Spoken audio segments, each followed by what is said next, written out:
এবার দিল্লির কর্তব্য পথে নিজেকে তুলে ধরার সুযোগ পেয়েছে জলপাইগুড়ির তরুণ প্রতিভা সঙ্গম রায়। ফলে সে দার্জিলিং মেল ধরে রবিবার পৌঁছেছে কলকাতা, আর কলকাতা থেকে 30শে ডিসেম্বর রওনা হবে সঙ্গম দিল্লির উদ্দেশ্যে। বলা যায় স্বপ্ন পূরণের পথে পাড়ি দিচ্ছে উত্তরবঙ্গের 7 জেলার মধ্যে সুযোগ পাওয়া একমাত্র তরুণ প্রতিভা সঙ্গম। আরো বলা যায় প্রজাতন্ত্র দিবসের কুচকাওয়াজে একমাত্র এদিক থেকে সুযোগ পাওয়া এনএসএস ভলান্টিয়ার সঙ্গম। সেজন্য সমস্ত নথিপত্র গুছিয়ে লাগেজ ঠিকঠাক করে নিয়ে জলপাইগুড়ির সঙ্গম এখন দিল্লির রাজধানীর পথে। উত্তেজনা তো আছেই, সেই সঙ্গে মনের ভেতরে আছে দায়িত্বের চাপ। আর সে কথা জলপাইগুড়ি শহরের রায়কোটপাড়ার বাড়িতে বসেই জানিয়েছে সঙ্গম। ফলে এবার 26শে জানুয়ারির প্রজাতন্ত্র দিবসের কুচকাওয়াজে জলপাইগুড়ির উপস্থিতি প্রত্যক্ষ করা যাবে জেলার গর্ব তথা উত্তরবঙ্গের গর্ব সঙ্গম রায়ের মাধ্যমে। জাতীয় সেবা প্রকল্প বা এনএসএস এর ভলান্টিয়ার হিসেবে উত্তরবঙ্গের 7 জেলার মধ্যে একমাত্র প্রতিনিধি সঙ্গম, যা নিঃসন্দেহে এক গর্বের বিষয়। বর্তমানে সে জলপাইগুড়ি শহরের আনন্দচন্দ্র কমার্স কলেজের 3য় বর্ষের ছাত্র। আর আরেক দিক থেকে সাধারণ মধ্যবিত্ত ঘরের ছেলে সে। গত বছর পথ দুর্ঘটনায় তার বাবাকে হারিয়েছে সঙ্গম। আর মা মুন্নি রায় গৃহবধূ। সমস্ত বাধা বিপত্তি সত্ত্বেও সমাজ সেবার প্রতি অদম্য আগ্রহ তাকে এনএসএস এর সাথে যুক্ত করেছে। তবে কলেজে ভর্তি হওয়ার পর থেকেই একাধিক এনএসএস ক্যাম্প ও সামাজিক কর্মসূচিতে সক্রিয় ভূমিকা নিয়েছে সে। 2023-24 শিক্ষাবর্ষে শিলিগুড়ির সূর্য সেন কলেজে অনুষ্ঠিত এনএসএস ক্যাম্পে জেলা এনএসএস ইউথ আইকন অ্যাওয়ার্ড অর্জন করেছে সে। পাশাপাশি একটি স্বেচ্ছাসেবী সংস্থার তরফে ন্যাশনাল এক্সিলেন্ট ওয়ার্ক অ্যাওয়ার্ড পেয়েছে সঙ্গম। তবে দিল্লির কুচকাওয়াজে পৌঁছানোর পথ যথেষ্ট কঠিন ছিল সঙ্গমের কাছে। বিশ্ববিদ্যালয় ও রাজ্য স্তরের একাধিক কঠিন বাছাই পর্ব পেরিয়ে শেষ পর্যন্ত নির্বাচিত হয়েছে জলপাইগুড়ির সঙ্গম।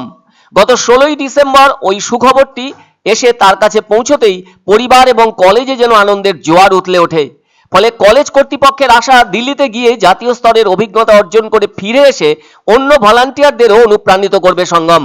ফলে জলপাইগুড়ির এই তরুণ প্রতিভা শুধুমাত্র নিজের স্বপ্নই নয়, সেই সাথে উত্তরবঙ্গের গৌরবকেও বাড়াতে চলেছে। তবে এক্ষেত্রে একটু বলতেই হচ্ছে, ঔপনিবেশিক আমল থেকে নয়াদিল্লির ঐতিহাসিক রাজপথ এবং সেন্ট্রাল ভিস্তালন অর্থাৎ নেতাজি সুভাষচন্দ্র বসুর মূর্তি থেকে রাষ্ট্রপতি ভবন পর্যন্ত পুরো রাস্তার নাম পাল্টে দিয়ে 2022 সালের 5ই সেপ্টেম্বর থেকে হয়েছে কর্তব্য পথ।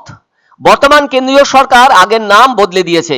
বলা যায় স্বাধীনতার 75 বছরে লালকেল্লা থেকে দেওয়া ভাষণে প্রধানমন্ত্রী মোদী এই নামকরণের কথা জানিয়েছিলেন। ফলে দিল্লি রেসকোর্স রোডের নামও বদলে গিয়েছে, হয়েছে কল্যাণ মার্গ। সেই কর্তব্য পথে প্রত্যেক বছর যে বর্ণাঢ্য কুচকাওয়াজ হয়ে থাকে, যা বিশ্ববাসীর চোখে পৌঁছে যায়, সেই গ্ল্যামারাস অনুষ্ঠানের সুযোগ পাওয়া জলপাইগুড়ির কৃতি সন্তান সঙ্গম রায় এবার নিজেকে মেলে ধরতে বদ্ধপরিকর হয়েছে। এই কয়েকদিন তার কঠিন ট্রায়াল চলবে, কারণ মূল অনুষ্ঠানের জন্য আগে এটা ভীষণ জরুরি হয়ে উঠেছে তার কাছে। কারণ সেদিন তো সকলের সামনে নিজেকে মেলে ধরার শেষ সুযোগের মতো থাকবে। গত বছর এই প্রজাতন্ত্র দিবসের অনুষ্ঠানে বিভিন্ন ক্ষেত্রে 10,000 অতিথি ছিলেন কর্তব্য পথের বর্ণাঢ্য অনুষ্ঠানে। আকাশে ছিল রাফালের গর্জন, আর মাটিতে ছিল বাইকে সেনার কারসাজি। ডিআরডিওর তৈরি ভূমি থেকে ভূমি ক্ষেপণাস্ত্র প্রলয় গত বছর প্রথম কুচকাওয়াজে প্রদর্শিত হয়েছিল। আর এসব আরো নতুন ভাবে সঙ্গম দেখতে পাবে সেদিন নিজেকে মেলে ধরার সময়, যা ওর কাছে স্মরণীয় ঘটনাও হয়ে থাকবে। আমি যাচ্ছি হলো new Delhi Republic day parade ক্যাম্পে অংশগ্রহণ করতে। থেকে প্রথমে আমাদেরকে 2 বছরের সোশ্যাল ওয়ার্ক করতে হয় সমাজের জন্য। আসলে আমাদের কাজ ড্রিল করা না, আমাদের কাজ হলো সমাজকে অ্যাওয়ারনেস করা, সমাজের প্রতি একটা কর্তব্য আমাদের, সেটাই পালন করা আমাদের দায়িত্ব। সেই মাধ্যমেই আমি ডিস্ট্রিক্ট ক্যাম্প করেছি, ডিস্ট্রিক্ট অ্যাওয়ার্ডও পেয়েছি, ন্যাশনাল অ্যাওয়ার্ড পেয়েছি ভবিষ্য এনজিও থেকে। সাথে আমি আরও বিভিন্ন ট্রাফিক অ্যাওয়ারনেস করেছি, ভোটার অ্যাওয়ারনেস করেছি। এর মাধ্যমেই আমাকে এই সুযোগটা দেওয়া হয়েছে। কিছু সিলেকশনের পদ্ধতির মাধ্যমে ইন্টারভিউ নেওয়া হয়েছে, আমাদের ফিটনেস চেক করা হয়েছে, সেই মাধ্যমেই আমি সিলেক্ট হয়েছি। এবার দিল্লি গিয়ে আমি বাংলার, যেমন আমাদেরকে কিছু কালচারাল অনুষ্ঠান করতে হয়, আমি চেষ্টা করব বাংলার কালচারকে ভালো করে সুন্দর করে তুলে ধরার।